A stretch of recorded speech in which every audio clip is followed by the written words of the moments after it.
एक लड़के ने मुझे टेलीफोन किया, अलग कश्मीर में आपकी तकरीर करना चाहते हैं। हम मैंने कहा मेरे पास वक्त नहीं। कहने लगे जो आपकी तकरीर सुनना चाहता है उसको कैंसर है, उसके पास वक्त नहीं है, उसकी आखिरी ख्वाहिश थी कि वो आपकी तकरीर लाइव सुन ले। मैं कहा ठीक है। मैं गया, उसका नाम मोहम्मद सलीम था। मैंने उससे पूछा सलीम भाई क्या हाल है? कहने लगे अल्लाह का शुक्र है।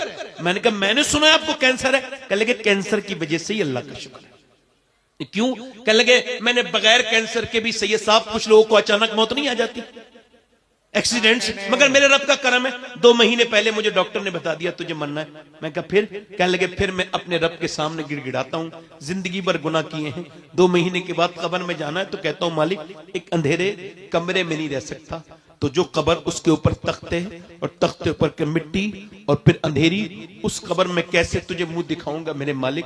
कहता है सैयद साहब बगैर कैंसर के भी नमाज पढ़ी, मगर वो कोई नमाज क्या नमाज थी।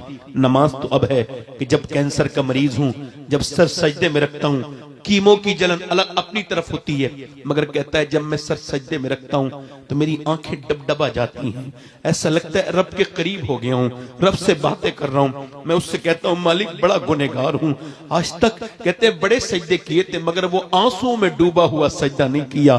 कभी मैं सर्वा सजदा जो मैं हुआ कहीं तो जमीन से आने लगी सदा, तेरा दिल तो है सनम आशना, तुझे क्या मिलेगा नमाज में, तूने कभी ऐसी नमाज ही नहीं